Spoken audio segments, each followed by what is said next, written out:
한일 정상회담 결과와 후쿠시마 오염수 방류 문제를 두고 정치권의 공방이 거셉니다. 예, 국회 연결해서 자세한 내용 들어보도록 하겠습니다. 임혜준 기자 나와주시죠. 네, 국민의힘은 민주당 의원들의 일본 항의 방문을 이 빈손 방일수라고 꼬집으며 비판을 이어갔습니다. 괴담 원정대를 꾸려 열을 올리는 사이 국내 수산업계는 더 큰 어려움에 직면하고 있다고 지적했는데요. 박대출 정책위의장은 국내 수산물 안정성을 의심하는 잘못된 시그널로 국내 소비뿐만이 아닌 수출길도 막힐까 걱정이 태산이라고 말했습니다. 그러면서 국익 자해나 다름없는 괴담몰이를 중단하라고 거듭 촉구했습니다. 반면 더불어민주당은 윤석열 대통령과 기시다 일본 총리의 정상회담 결과를 거듭 비판했는데요.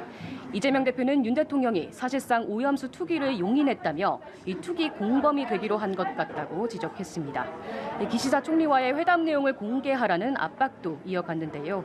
윤 대통령이 귀국 즉시 기시다 총리와의 회담 내용을 소상히 밝히고 EU 국가 등의 후쿠시마산 수산물 수입 규제 철폐 등 움직임 속에 정부가 어떻게 수입 금지 조치를 유지해 나갈 것인지에 대한 답도 내놓으라고 했습니다. 어제 외통위 전체회의에 이어 오늘 환노위 전체회의에서도 오염수 방류 문제와 관련한 여야 충돌이 재현될 전망입니다. 양평 고속도로 건설 추진 백지화 문제와 관련해서도 대치 상황은 이어지고 있죠.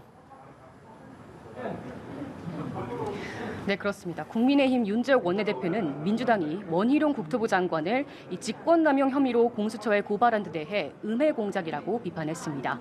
고속도로 건설 원안 근처에 거주하는 주민들조차 반대하는데 이 주민 뜻을 거슬러 원안을 고집하는 것은 이 민주주의 기본 정신조차 망각한 태도라면서 무모한 정치 선동은 필연적으로 국민에게 외면당할 것이라고 목소리를 높였습니다. 반면 이번 사태를 대통령실 게이트로 규정지은 민주당은 모든 의혹의 중심인 윤 대통령이 직접 의혹 해소에 나서야 한다고 압박했습니다.